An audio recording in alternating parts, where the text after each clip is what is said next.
Hello guys, welcome again to our YouTube channel Speak to Heal. I'm Victoria Ndonge MUSYIMI. Nashukuru Mungu kwa kunipea nafasi ya siku ya leo. Niko hapa.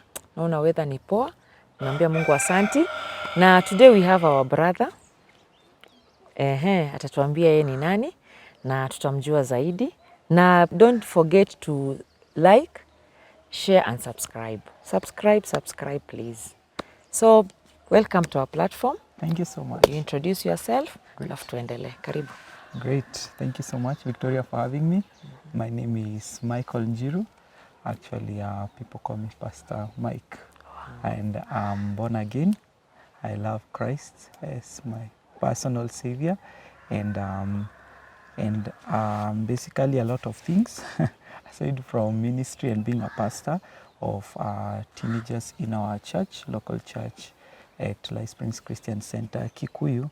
I am also a chef by profession. I do cakes and food, so anywhere there is food, niko. Yes, and I know sometimes size haionyeshi, but tuko tunapikanga na tunapika keki pia. So yeah, those are I think how I would describe myself. Wow, Mike, nimesikia umesema wewe ni pastor na wewe ni chef. Sasa kwa hivyo mwili ioneshani ni ndani imekata internally in the spirit we are. Yes.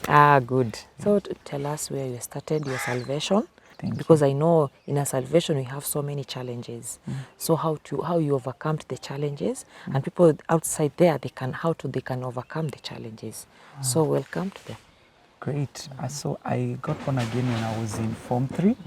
Of course, like many other young people, I had gotten born again a couple of times before, but of course, due to the challenges and lack of proper guidance and grounding, I was not properly grounded, so nika backslide. But I got really born again in Form 3.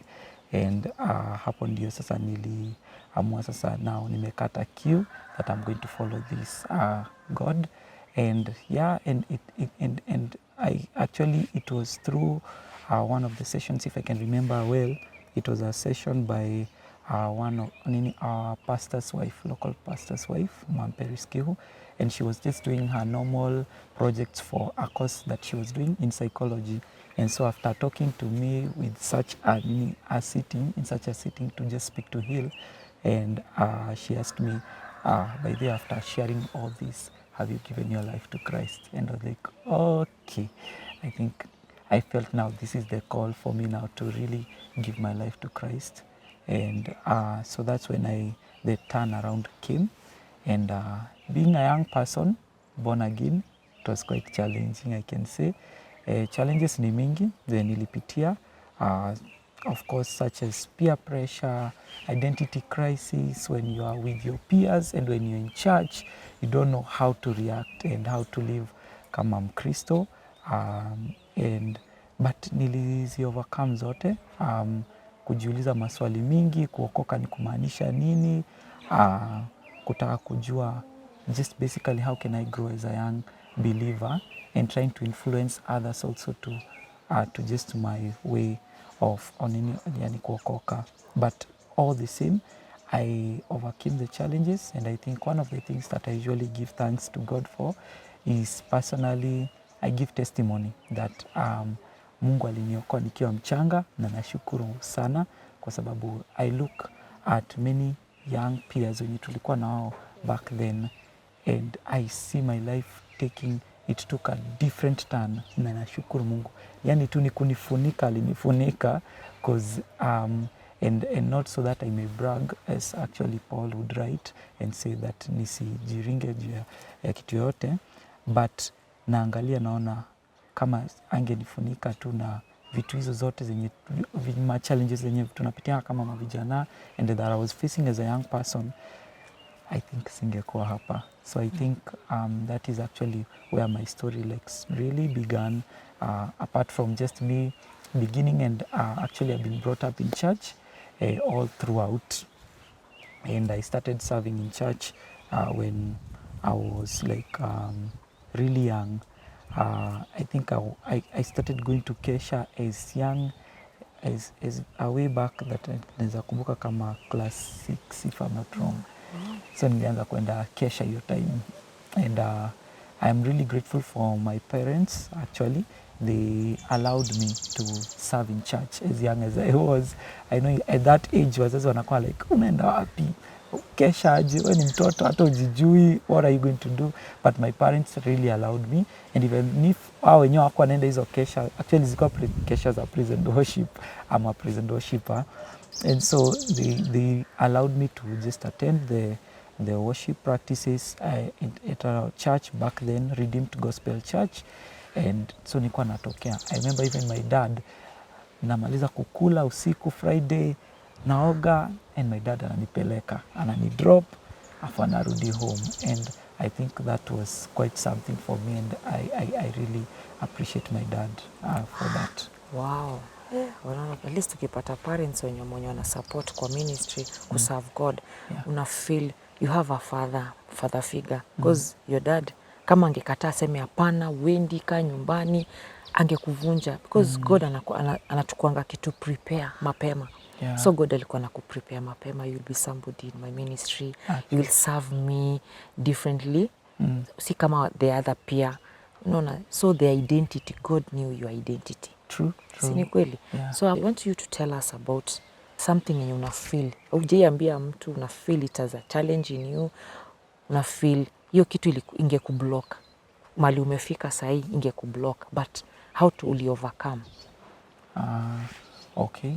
So basically I have a couple, but I'll begin from the first one. The first one is in ministry, and starting from the call of ministry, like I said and I shared earlier, nilianza serving in church when I was young, but I never saw myself as a pastor, not at any one point or time. Actually, people used to tell me that I can be a good teacher, mwalimu, but sikuwa na feel mi kwa mwalimu zi.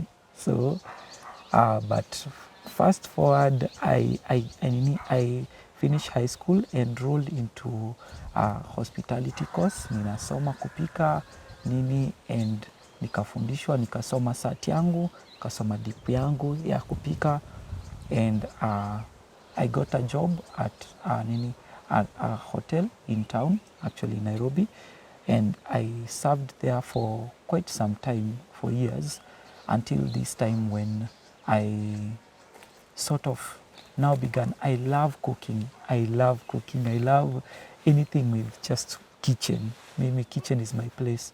But even as I was doing that in the kitchen industry and where I was serving and working, I think I started feeling in my heart that kuna kitu ndani yangu yenye hayuko tapped into. I love cooking, but there's something else that God is calling me greater. It's a greater calling that God is placing in my heart yenye sijui ni nini. I can't tell precisely what it is.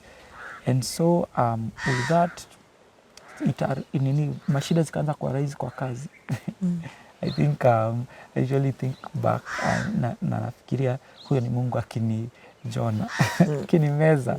So and mashida zikaanza kutokea kwa kazi. I was really earning well. My lifestyle was good. I was even supporting my family for that matter. And so when hizi mashida zilianza erupt, and then I was feeling out of place, so I got into a place of confusion, asking God, unatakaje na maisha yangu? Because I was okay, and now I'm feeling like I'm not so okay. And of course, long story short, it ended up making me to sort of quit my job kwenye nilikuwa napika. And I remember that when I quit my job, my boss was, because I was good at what I was doing, my boss hakuwa naamini naacha kazi. So but eventually akaniachilia. And the other person that could not believe was my parents, because like I said, I was supporting them. I was living a good life, and yeah, they knew at least our son is doing well. out of the other children, at least nimekuwa mwenye nimejisimamia, cause we are 5 but I'm the third born, so at least mimi nimejisimamia, so they were proud of me. But now the son that they were proud of is ndio huyu sasa take a different turn. And so at first my mom could not believe it. Anaacha kazi aje ukuje kukaa nyumbani. And then my dad now on the other side now was like so furious, and he was like, huyu kijana anaacha kazi akuje akae nyumbani tumfeed akaange tu, because now I ended up now staying in the house, hakuna kenye nafanya, so niko tu. So I am in that place. I have the skills, I have the papers, but there's something I don't know what life holds for me. So but long story short, I started volunteering in church and going to church. Natoka tu nafika church, hakuna kenye naenda kufanya church, naenda tu kukaa tu na bangaiza huko. And I started volunteering, pasi wetu ananipea tu just some random errands za enda bank nifanyie hivi, ananibeba for speaking engagements za kupreach and so on. So and siku inaisha narudi home hivyo tu, that was my daily routine. So but my dad was like, ayaya, huyu kijana amejitupa, anaweza acha kazi akuje. And at that point in time I really felt like everything was working against me, to be honest. Kuna siku wazazi washe kukalisha chini, sasa umemake decision, unaona asubuhi unaamka una take breakfast, washe kukalisha chini sasa wajue what is the problem? Actually I can't remember what. Ilikuwa tu those comments tu, wana zile majia tu wazazi anakwambia wewe like unataka nini na maisha yako and so on. And but hakukuwa na that specific moment that they sat me down and like they told me unataka nini, but ilikuwa tu hiyo kuniambia manzi, even if indirectly they were telling me, walikuwa wananiambia tu indirectly, man umejitupa, and they were like imeenda. So and at that point in time I just felt like everything was just sort of working against me, but I was feeling deep inside there was a call for me in ministry. So when I started volunteering in church and they were seeing me kila siku nasonga nikifanya hizo shughuli, so even as I was going to church I was deeply hurt and wounded, because I deep inside me I wanted to go back to pastry and cooking, but then again I knew this is not what I want for me, and actually God wants for me, to say the least. So but over time I developed the passion of ministry juu ya kuserve na pasi wetu, and tulikuwa tunawaka sana, alikuwa anani-engage sana na young people, so hapo ndio actually nikapata the spark ya kuserve the young people in my life. And so I continued on, I started serving in school ministry and other avenues where nilikuwa na serve na young people, and mpaka nikafika place yenye church wakanichukua as an intern, and they now decided they will sort of be supporting me, and then wananisupport, so ndio niweze kufanya hiyo ministry.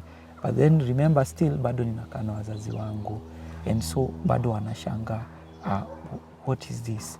So at least I would say that for my mom, she was sort of supportive, alikuwa ako open. I think I don't know kama inakuja na mothers that they just support their sons with everything, even if they can't see kwenye wanaenda. But for my dad, I could see that he was not getting the picture. And so our relationship was really strained. It was really strained. I remember we couldn't even have conversations, one-on-one conversations with him. So ilikuwa tu ni anakuja, anaingia, and mi naenda tu room na muacha, ama ananikuta, like basically hatungeonana eye to eye. And so long story short, the relationship ikaendelea kukua tu hivyo strained until a time when now my mom and dad were moving out from the place where tulikuwa tunaishi at that point in time at Gitaro, and so and they had to move out, and so my dad akaniambia that they will support me to move out. Now I think this was the point where my dad knew time to let go of the bird ajisimamie. So he had a plan, but mi sikuwa najua plan yake ni gani. So akaniambia atanisupport and mimi nitoke nijikalishe juu I couldn't, ndio nisiwafuate tu kwenye walikuwa naenda. Now where we live in Mala, they live in Mala. So and I told them that's okay. After a long time kuamua, niko afraid of course juu sina job, nitajisupport aje, nimeacha job, nimeingia ministry.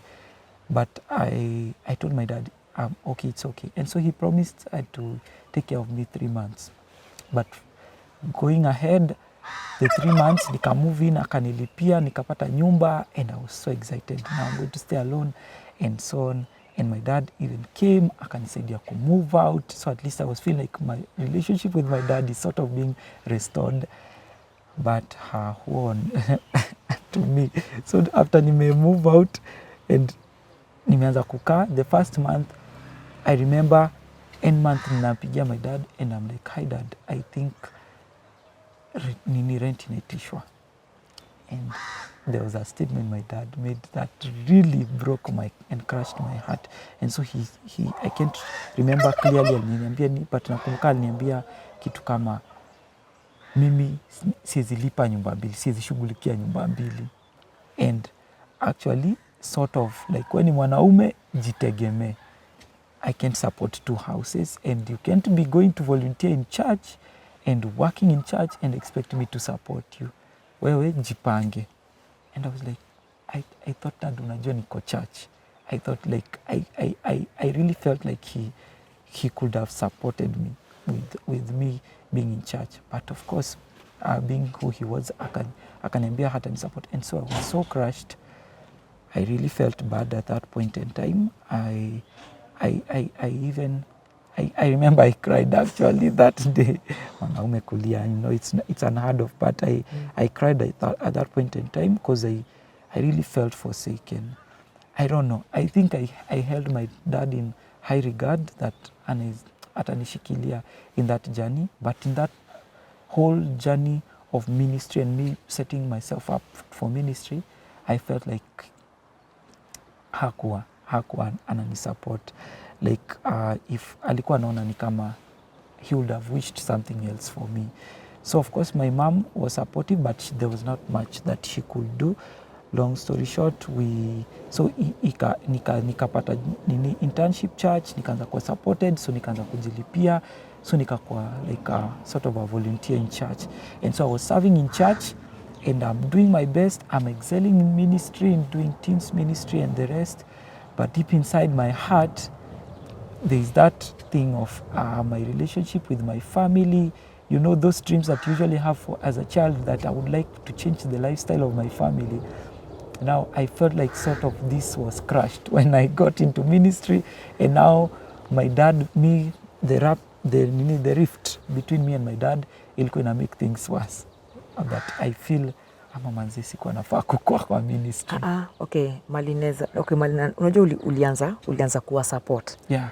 Ilikuwa kuna wazazi wale wana believe na kusupport, kuna siku time support. Yeah. So walikusupport ukasoma, yeah, ukapata job ukaanza kuwa support. So your donation, it's very painful, una imagine, yeah, hata kama kwako unaweza sema it's a peanut, yeah, but kwa your dad alikuwa anaivalue because anajua hii kitu itakuja grow na itakuja kuzaa kitu ya maana. So your dad alifeel ulishut dreams zake kwako. Yeah. Ulizishat. Alafu that's why nasemanga young people, they need to speak out. You need to speak out. Learn to speak out so that people they can understand you. So wakati una assume it happen to. So ile una make decision, watu wana feel you are making a wrong decision. So wakati your dad uli make decision na hujamwambia na wacha job. Wakati uliingia job, si mlikuwa pamoja, unamwambia naenda kazi na tafuta job, ukapata kazi. Sasa hiyo umeacha kazi, hujainvolve anybody. Umekuja na ukashat na ikaifunga. So your dad alikuwa na feel au kitu ya kwanza hujamrespect. Sasa mpaka alikuwa anashindwa kuona imagine. Kwa nini hujani respect? Umeacha tu. Zungukuja kwanza uniulize advice. Nikupe advice. Nikwambie reason ya kwa nini siwezi taka uache. Unaona? So uliacha na ukaacha na ikaisha. Sasa your dad alikuwa na feel hatuta move na wewe to another level. Unaona? So hizo challenges ziko. Young people hata young people wanapitia those challenges na hawajui ku overcome the challenges. Wana feel ni kama familia imewachukia, kila mtu ameturn away. So it's good to explain hapo after msha split na your dad, move out, what happened next? So basically after that actually so to say our relationship iliendelea tu kukua hivyo. So I remember even when I was calling back home, I could talk to my mom but not my dad. And when my dad would call, I think tungeongea. Ilikuwa tu ni naona those casual formalities. Umepiga juu hii, unataka hii, so tunaongea and we are done. Hakuna kitu ingine. And that continued for the longest time. Even when I was going home, it happened that actually ninaenda and I could go and my dad would wonder, mbona naenda, nikienda home, ninashinda kitchen na my mom. But I would not go to sit down with him. So, but basically the relationship was never actually the same after that. And now, because now I had moved out and they were living back at home, things ziliendelea and it got to a place whereby my dad actually now got ill. And now after he got ill, my mom would call me and tell me, dad amegonjeka. And I'll be like, okay, shida ni wapi? Aniambia sijui ni wapi na wapi, but anakunywa dawa. My dad of course was that male figure yenye kama ile society wale wa kujikaza. So akimwona mahali dawa anaendelea. So but for this particular time ako kwa nyumba and analemewa so that he can spark. And so even if I was feeling some sort of way towards my dad and not him and everything else, I still loved him. That was the weird part. I still loved him and I cared for him. And I started praying for him. Now I intentionally started praying for him and I could visit home. But even as I was visiting, alikuwa tu anasema atakuwa sawa, anakunywa dawa. Kuna mitishamba alikuwa anakunywa, zingine za hospitali anakunywa. But his illness happened so fast. In like 3 months, nimeenda kumwona, hayuko sawa, ako sawa, akaadmitiwa hospitali. And I remember actually one of those times that he was in the hospital, because of the relationship being strained, I didn't know how to approach my dad, how to have a conversation with him, alone time with him. How do I approach him? He's in the bed, he's admitted, but even asking him, how are you, was hard because inaanzia wapi. But I remember my pastor, after talking to him about the issue between me and my dad, he told me after the talk that he's going to support me. Akaniambia, I will take you to the hospital to go and see him. And I remember I went and I saw my dad and I met him. I just saw him akiwa kwa bed and he was not in a good shape. And it crushed me. It sort of, it magnify the issues zenye tulikuwa naye. And now I was sort of seeing ni kama I don't know, so sorry to say, ni kama nampoteza and we've not worked out our issues. But deep inside I had like a little faith that he's going to get better, and I was telling myself, if he gets better, I am really now going to be intentional to work our relationship with him. But yeah, so my pastor took me and actually waited for me. Akakaa kwa parking lot na gari. Mimi nikaenda nikaona my dad and I went and saw him. Though we had that awkwardness because we have not been talking, I went in and saw him and nikaona vinyako, alikuwa na suffer from cancer and ilikuwa ya tumbo, and so alikuwa amefura tumbo, so alikuwa ananionyesha. And long story short, I went and saw him and I even prayed with him and nikamwacha. But after that I broke down. I think nikiteremka stairs, alikuwa St. Mary's Hospital Lang'ata. I broke down and I was like, God, please just keep him and at least thank you for, I was sort of feeling our relationship nikate nimeanza kukua bonded. And I went back home. Fast forward, I had to come back and visit him again because he was still admitted. This time nikajileta. I think it was, if not days after, it was just a week. But I don't think ilikuwa imefika wiki. So nikakuja kumuona and I found him amemoviwa. And now he was in this male ward. And when I saw him, alikuwa like his health, instead of getting better, it was going worse. Hey, nikaona vitu zinakuwa serious. So alikuwa ananituma. At that point in time, actually now, my dad now could trust me and he was sending me, kanipea simu yake pin, endo ulipe hizi na nini, bills, wapi, dawa, nafaa kufanyiwa test fulani. So nilikuwa nazunguka hospitali. And I was sort of now feeling, at least now I'm in touch with my dad, ananitrust, ananituma, and so on. But then I came back to him, and so akanibaka ananionyesha tumbo yake ilikuwa like imefura kabisa, imeinflame, and akaniguza, nasikia ni kama anapoa food, hakuli, ananiambia si ukule hiyo chakula juu hata nisipokula sitaikula usipoikula. So but I was like no. So I prayed with him, and I remember actually my dad, one of the things that happened is I was told by the doctor venye alikuja kumwangalia ni wa excuse anataka kumwangalia. Kumbe what I didn't know is that my dad alikuwa amefika worse, mpaka alikuwa sasa like he was on diapers, but mimi sikuwa najua.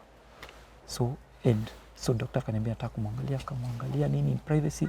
So nikafikia tu zile checkups it could trigger my thoughts. Even my mom had not told me. So mimi nikarudi nikamwambia kwa heri, and I think before I went, I remember my dad called me and he started crying, and this was the first time I was seeing him cry. And so of course seeing my dad cry also broke me, and I started, so now hapo tunalia wawili. And then I'm telling him, Dad, usilie, utakuwa sawa. Me, I was thinking he was crying because he was in pain or something. But he's telling me, I am so proud of you.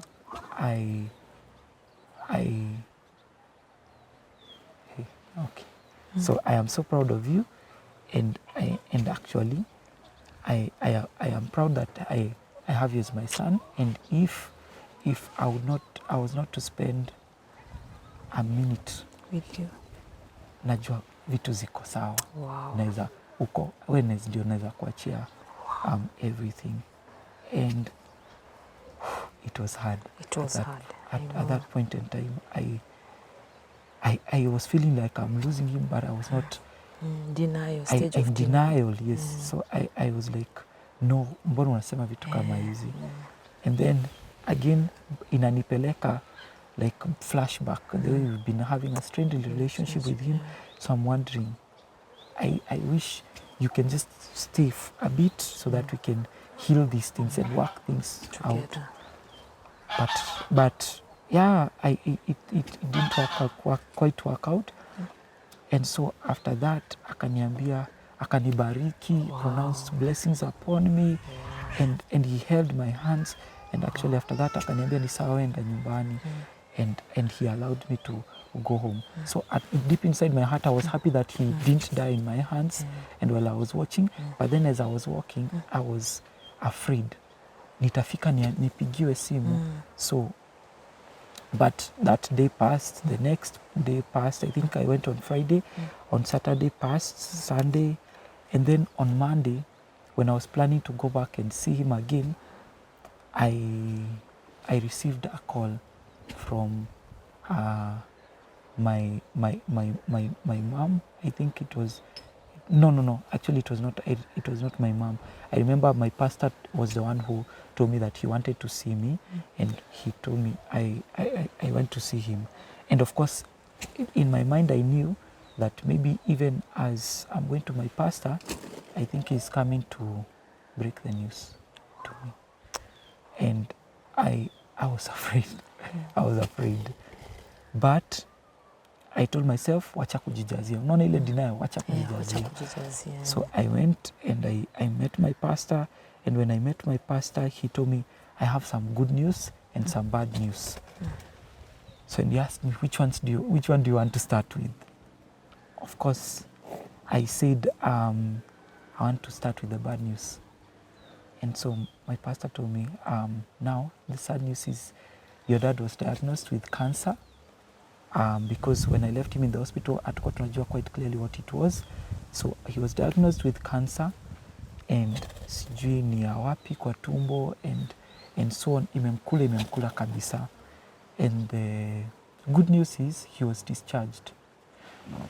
So I was like, oh, wow. Thank God, at least he's not at least it's not what I thought.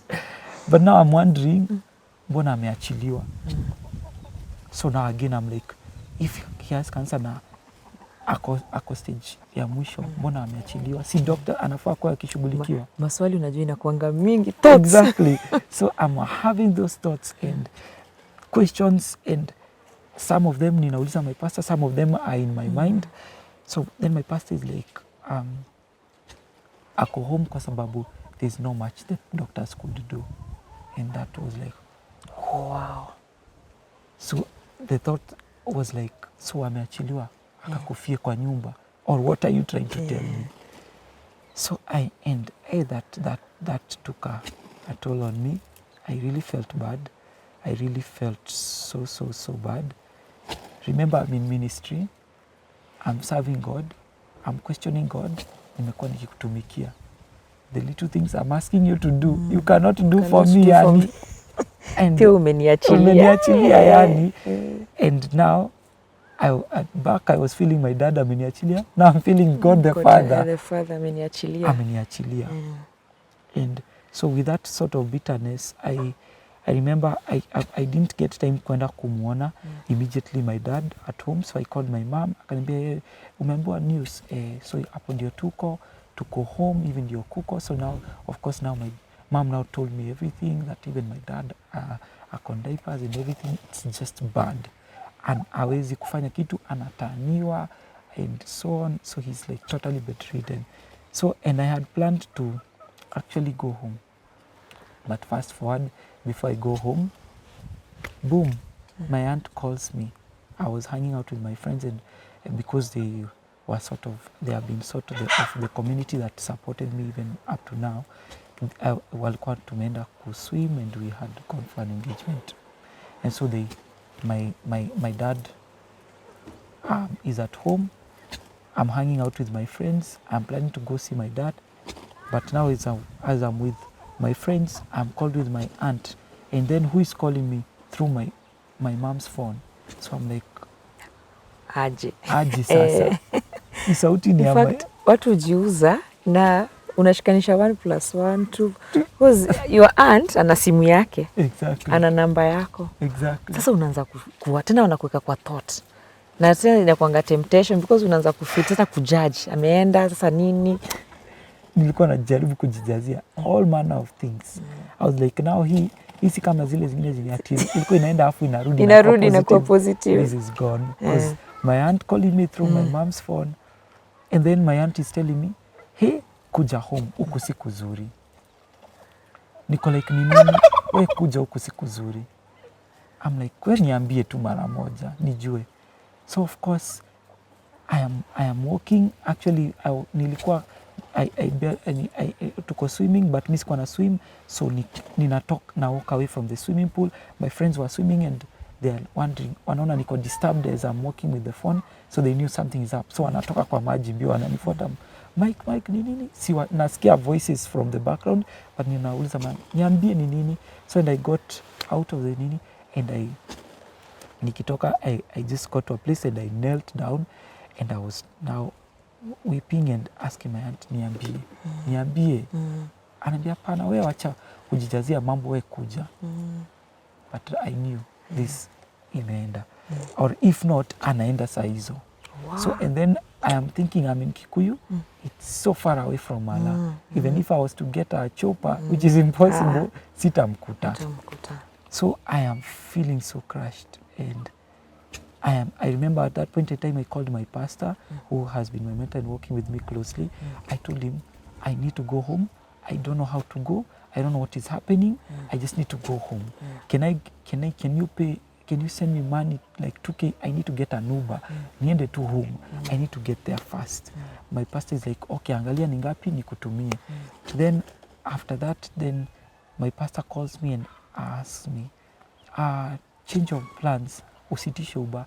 I have talked to one of the associate pastors and he's going to take you home. So in my mind, I'm like, thoughts zinakuja again tena. Mbona napelekwa na pastor? Kufa kumaanisha labda walikuwa wanajua ama wameambiwa. Why mbona ananipeleka? But I'm like, okay, in any case, mi bora nifike tu kwa haraka. So in long story short, my pastor, we meet with my pastor, youth pastor, and he takes me home, and as we are going, anaanza kuencourage. Anani-encourage.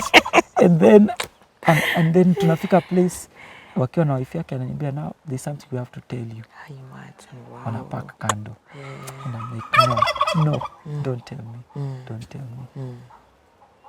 And finally they tell me, now your dad passed on this time. Hey, so now that was now. Of course I knew that passed on affirmation sasa. So now denial cannot happen in this point in time. And ananiambia nimeketi back, niko back left, nika break down, and I'm asking myself so many things. I'm feeling like, God, why? I just wanted to work this relationship out. I just wanted to make things right. And it was so hard. It was so hard getting home and I'm being told my dad ametolewa tu saa hizo. Imagine. Unafika home, there are people already have gathered and it was hard. I don't know at this point in time. I don't know how to respond to all this. It is all new to me. The last time I saw my dad was when he was pronouncing blessings upon me, and he was telling me, I'm proud of you, and so on. And I was just feeling so bitter, so sad, so heartbroken. Like ilikuwa a cocktail of all these things. And I was so mad at myself at the same time. I was like, I wish my dad went with a good picture of me. God's plan. I wish he went with having seen me established. Being a pastor, your dream, to achieve your dreams. Yeah. Imagine walking to the wenda kuvaa gown. Those imagination, you imagine, but then sometimes people imagine so many things. I wish, you wish so many wishes, but God wishes is the best. Yeah. We depend on God's wishes because God is a planner. True. God plans so many things in our life. Sometimes in Ambianga, life is not a rehearsal. We cannot rehearse life, but with God promise, we can do the best. Actually, true.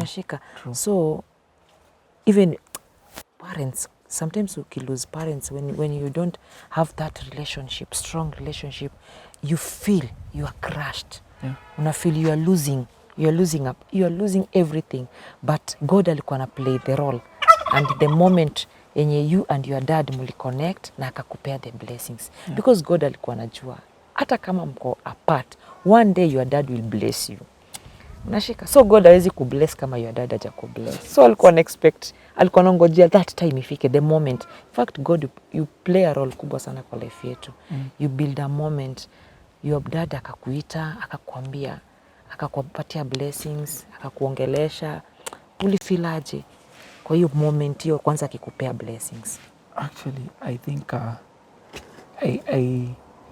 there was sort of a healing that was happening in my heart because, like I said, before I was feeling heartbroken. I was feeling like nimemfail. Hii relationship like haitaikuwa better. And my dad is disappointed hata kuniona like vitu kama hizo. There are those thoughts that I was having. But in that moment I was feeling like I'm regaining my dad back that I had lost. So nika nampata back. So and now because of all that, and then now he's gone, I was feeling like kumbe ile time now alikuwa ananiambia kwa heri. But I was not hinting. So I felt like I wanted to go back and relive that moment and so say so many things, or I don't know. I was just feeling like I wish this could happen. But so it happened, and yeah, I think now after that, after now burying him and now the loss of my dad, the thoughts that I was having is the last words that he was speaking after he had spoken over my life, and just the blessings, the commission that he gave me to take care of my family. Wow. I think that is now what changed everything. That now, because ministry was affirmed that I was called to do ministry. Now, as I do ministry, my prayer now began to change ikakuwa that God, as I serve you, would you help me not to fail in the main role that God that the commission that my father gave me to take care of the family, that I would take care of my younger siblings, that I would take care of my mom, that I would be in charge of the family. So I think just knowing that at least even my dad, hata kama nilimfail in quotes, alini commission akanipea hiyo charge. I think it's an encouragement to me, and it sort of healed my heart even as I continue. I wish you would be here to see the person that I have become and I am becoming, the great things that God is achieving through me. Juu God amekuwa tu akinishikilia kabisa. After hiyo time na hata hiyo time he took me through that season. I can't tell you how he has been healing my heart through. It has been a daily walk and journey of healing through that loss. But amekuwa akini heal, amekuwa akini providea. He has been God the Father. Now mwenye nilikuwa na feel ni kama ameniacha. I think now he took the role through provision. I got into school. I started doing my Bible and theology course. I'm actually graduating this year. Wow, congratulations. So, thank you so much. And so many more are that God is amekuwa akifanya ndani yangu. So I think every time, and even my family now looks up to me and they are glad and they are supporting me with what I'm doing in ministry. I think they now know this is what he's doing, and now they are actually, I'm now sort of a role model to my younger siblings. They look up to me. I every time I host them in my house, I really feel happy, and we connect with them, and yeah, so I'm really grateful to God. I'm really grateful to God. Wow.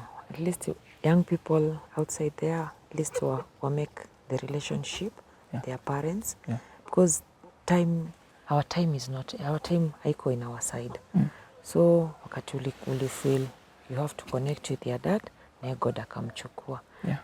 So watu wa young pale nje, I hope make a good relationship with your parents. Wakuwa wakosekua, but make effort. Make effort, by the way. Put a lot of effort ya connect with your parents, with your dad, your mom, even relatives, by the way. Because ujui kesho. Plans zote nimekwambia, the script God ndio ako nayo. The plans of our lives God ndio ako nayo. So young people, nimelearn something from you. Let us learn to forgive before we react. Actually. Let us learn to forgive before we react. Because reaction, uli react, kaput. Let us tuweke a bond between me and your dad. But the moment uli discover ukajua, alikuwa na rectify. Saa zingine unaambonga urudishwe back to the script. But si script, ni life. But young people outside there, kuna wengi sahi wanakasirikia wazazi because parents wanakupush. Na parents, they are pushing you for the best, by the way. Wanataka uachieve, wanataka kusikia you are somebody in society. They want to hear you are somebody in community. But the moment wanakuambia unafeel, mzazi ananisumbua. Mzazi ni shini namsumbua. Si ashughulika na maisha yake. Remember, wewe ndio maisha yake. Because kenye unafanya sahi inadetermine baba yako alikuwa nani kwa life yako. So nimelearn kitu kwako Mike. Sasa na hiyo story ushaishia na mtu? Story yote? Actually, I don't think so. That's the funny part. I think this is the first time naongelea na mtu deeply hivyo, like step by step. I no, sijaongelesha msi. Wow, so umesikia, umespeak out na umefeel umeheal. Ni kweli? Actually, I feel better. Una feel better sasa? I feel better. We are happy. We thank God, at least umetoka hapo ukifeel better. Na tuna trust God kwa kila kitu. So tumemaliza story hiyo yako, na sasa nataka walk the journey ya ministry, because umetuambia God amekucall umserve. Nashika the journey ya ministry. Najua journey ya ministry watamu. Actually, very. I think God wana plan so many things. Ana plan challenges, ndio ukizi overcome, akikuchukua unafanya ukikumbuka mali God amekutoa. So hebu tuambie story yako ya journey ya salvation. Wow, thank you. For me, I think ministry personally imekuwa a learning experience. Every single day nimekuwa nikienjoy, and I doubt that nitawafika place nitasema now I got this. Najua I have figured this thing out, and najua kuna ile notion yenye watu wanafikirianga huku nje, kwanza sahi kwenye kuna hii prosperity gospel na makanisa fani na preachers fani wanasema ministry imekuwa place avenue for profit, na wanafikiria kukua pasi ni maisha yako itakuwa soft do nywe.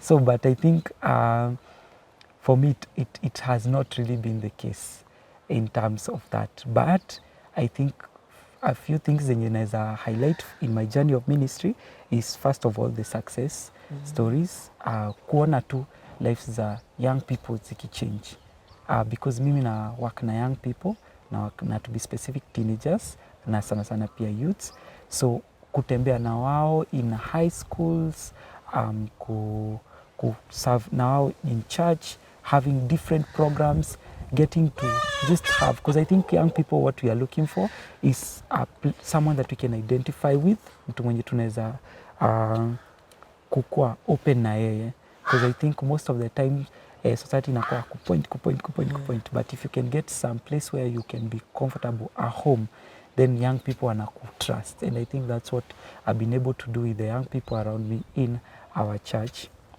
and in the places that kwenye nimekuwa nikiserve. So venye nilikuwa nimemention niliingia shule, and now that is after actually my dad, and I got an opportunity to get into school. I got scholarship na nikaingia shule, so actually now ninajipanga kumaliza, and it's been quite a journey. Wow. So and just seeing, like I said, just seeing the young people transformed, I think for me has been a highlight. But of course, hakuna road yenye inanga potholes na ina challenges. So I think over the time, a few things that I have been learning, even as God has been helping me do everything that I've been doing, is the challenge of God just asking me to trust Him more in faith. Most of the activities and the ministry engagements that inafanyanga, na always sijui kama ni Mungu by the anafanyanga intentionally that anafanya ni kwetu na financial challenge always with the activities, but ana come through last minute. Anakuja unashanga, you have this huge budget, this huge plan, and aujui kenye utafanya. Like I think a highlight for me was last year. I got an opportunity to plan for a Mombasa camp for our church, our section and our church teenagers, and ilikuwa imeni stretch the budget kupeleka watu costo. Unajua posta ilikuwa inasema matinees tufike coast, but ilikuwa inakaa fiti, but okay, deep inside mimi tu ninajua the budget ilikuwa inakaje, but God came through. I saw God come through with people supporting, watu tu wenye hata unge expect. Una approach mtu in fear of asking them, but unamuuliza anakuambia sawa, hiyo tutafanya, and so on. So I think that for me has been an encouragement.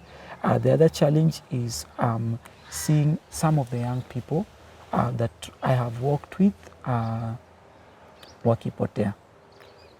You know, would expect that if you have been faithful tuseme umepanda mbegu kwa ground, umeilimia, umeipalilia, umemwagia maji, umefanya kila kitu yenye tu unaweza fanya as a person possibly. You would expect that it would sprout out and it will bear fruit and become something great. But unfortunately in ministry, not always. I think hiyo ndio kenye Mungu amekuwa akinifundisha recently, because not because this started recently, but I think sasa ndio imekuwa rampant kidogo, that whereby I've been working with young people, and to be specific, young teenagers in church and youths, and unaona tu wamechukuliwa na challenges za life, shetani amewanyakua. Sasa ni kama mnabishana, mnang'ang'aniana. Huyu sisi ni wetu, huyu ni wenyu. So unafika place yenye, and actually shetani ana target the cream de la cream. The cream de la cream. Wale wa juu. Kwanza wale una sport unasema huyu ministry yangu, huyu na huyu ndio naweza achia, huyu ndio nimefanyia. And so I had a few events that happened last year where some of our young people wakaanza alcoholism. Wow, kwa church. Kwa church. So and for me it was heartbreaking. I know. Because hawa ni watu nimetembea na wao. Hii stuff tumeongea. Tumewa train, tumewa disciple, tumewaombea, ninawaombea, tumetembea na wao. And then actually the heartbreaking part was that it was people that I trusted. Unaona wenye nasema wale wenye ulikuwa unajua hawa ndio wale. Wale ukikosa kwa ministry, yes, unafeel kuna gap. Exactly. So how ndio the influencers sasa? Na actually how ndio wanaileta church sasa? Walileta kukunywa church? Yes. Shetani. Hapo shetani aliniweza. Alikuweza. Hapo alikuweza. So ilinigonga. I think ilinigonga. I got to a place I was feeling so discouraged. Kabisa. Nikajiuliza kama wale wenye nimeground wanaanguka hivi, how much more wenye sija wako. Okay, there's none that I would say that sija wako sana. Yani wale wenye ninaonanga ni kama wanakaa kuanguka. And I felt so crushed. I felt ni kama hii huduma wacha ikae. Wacha nifike hii place yenye wacha tuite tu quits. Ministry inakuanga na challenges, especially hawa tunawak na wao. Ndio actually wanakuprick. I think like Jesus kukuwa betrayed by those that were closest to him. I really felt like I could now sort of identify with what Christ was going through at that point in time. But long story short, we dealt with it as a disciplinary issue as a church.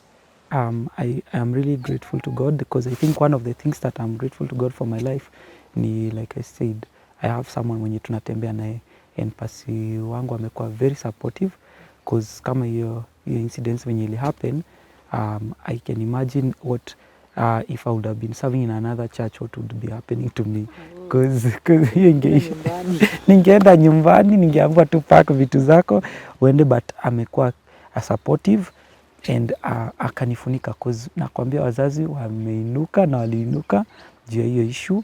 And most of them, some were saying it's your fault, it's you guys to fail. So ilikuwa back and forth blame game. But of course for me I would not engage in that, because najua the real blame inafaa iende kwa nani.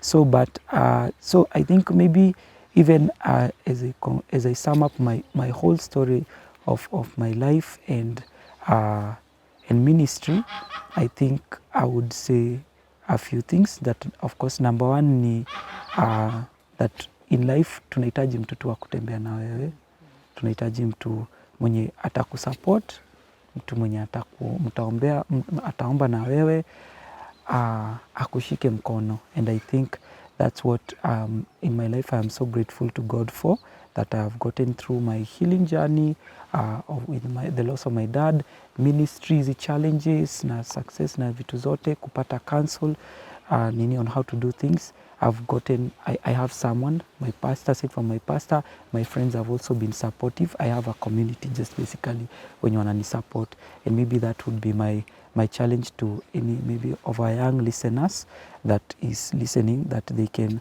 look for a community or people to support them even through their healing journey, and whatever story maybe ama issue yenye umepitia, you need people around you to just help you with that. So utafuta tu wase ama msee mtatembea nao, but most especially your walk with God is most critical.